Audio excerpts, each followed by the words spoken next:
The Grudge est certainement l'un des films les plus terrifiants qu'il m'ait été donné de voir, et croyez-moi, j'ai eu du mal à trouver le sommeil après le visionnage. Au moindre bruit, je scrutais l'obscurité, m'attendant à voir surgir un visage blanc recouvert de longs cheveux noirs, tout en poussant un cri qui m'aurait pétrifié de terreur. Si ce film, sorti en 2004, m'avait beaucoup marqué, je découvris plus tard les versions précédentes qui furent pour moi encore plus traumatisantes, car oui, The Grudge est une saga qui compte pas moins de 13 films, et en 2020, les esprits vengeurs s'apprêtent à nouveau à envahir nos écrans. Bienvenue à tous dans cette nouvelle séance de minuit.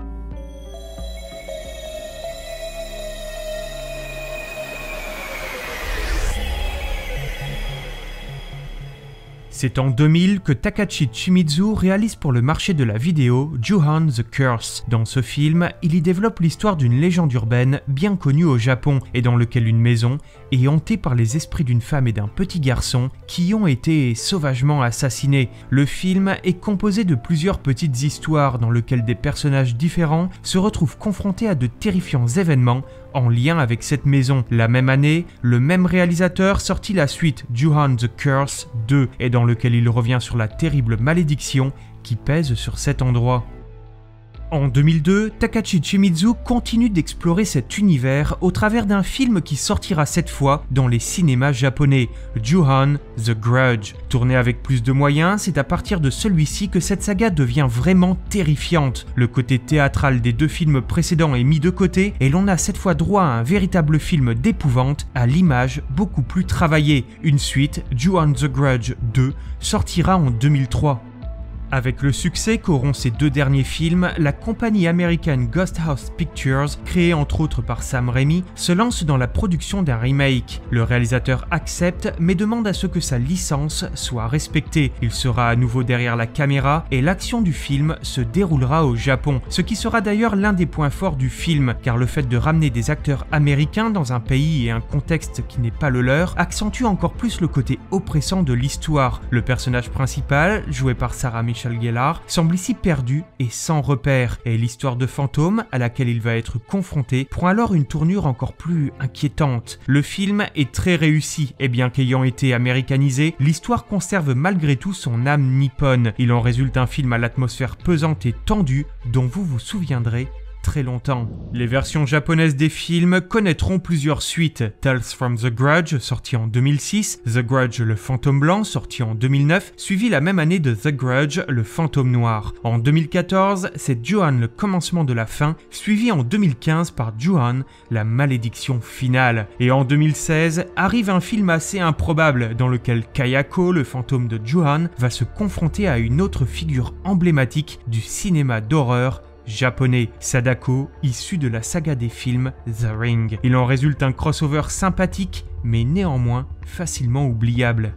En parallèle de tout cela, le film américain sorti en 2004 eut également le droit à plusieurs suites. The Grudge 2, sorti en 2006, toujours réalisé par Takashi Shimizu, qui vient donner suite aux événements du premier, dans un film pas très réussi et qui fut un semi-échec au cinéma. Suite à cela, un troisième épisode verra le jour, mais sortira directement en vidéo. Cette fois produit par Takashi Shimizu, mais réalisé par Toby Wilkins, cinéaste anglais qui l'année précédente avait réalisé l'excellent Splinter, que je vous recommande fortement. Par contre, The Grudge 3 ne sera pas le plus réussi et peinera vraiment à convaincre.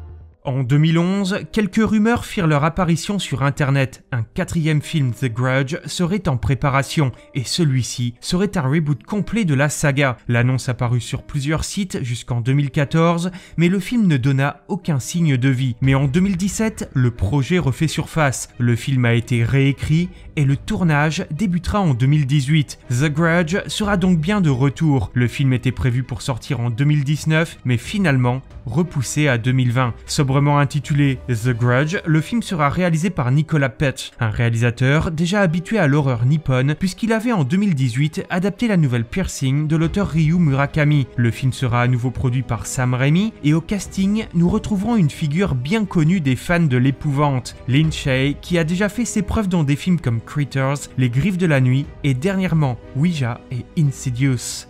The Grudge ne sera finalement ni un reboot ni un remake. Le film s'inspirera de l'histoire originale pour venir placer son action aux États-Unis. Ce nouveau chapitre devrait prendre place au même moment que les événements de la version américaine du film sorti en 2004 et de sa suite, et on devrait y trouver quelques ramifications avec la malédiction et son pays d'origine. Mais pour le moment, difficile d'en savoir plus, mis à part que l'on suivra la mésaventure d'une détective enquêtant sur une affaire de meurtre ayant eu lieu dans une maison, sans savoir que celle-ci est maudite et s'en prend à tous ceux qui en franchissent le seuil.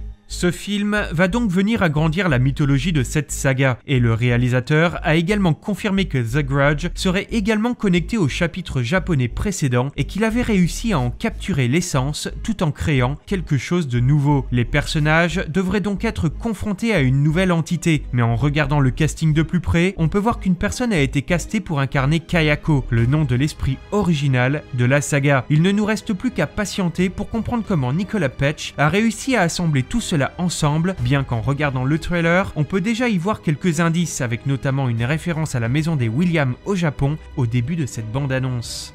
D'ailleurs, on peut également noter que le numéro de la maison maudite dans ce film est le 44, un petit clin d'œil au titre de l'un des deux courts-métrages de Takashi Shimizu, sorti en 1998, et dont le titre était orné de 4, un chiffre fort de sens puisque sa prononciation en japonais ressemble à celui du mot « mort ». Si je n'en attendais pas grand-chose, après avoir vu la bande-annonce, je suis assez impatient de voir ce film, en espérant que celui-ci soit autre chose qu'un alignement de jumpscares et qu'il se rapprochera plus de l'épouvante à la japonaise, avec ses jeux d'ombre, ses créatures aux cheveux longs désarticulées et grimaçantes qui m'avaient tellement effrayé dans les premiers films. Et vous, avez-vous été traumatisé par The Grudge? Et quel est le passage qui vous a le plus marqué dans cette saga? Allez, à bientôt tout le monde pour une prochaine séance de minuit. Ah, cette vidéo est enfin terminée. J'espère vraiment qu'ils vont l'apprécier. En tout cas, moi, je vais aller me reposer et réfléchir un petit peu à ce que je vais faire la prochaine fois. Ah, j'ai quelques idées.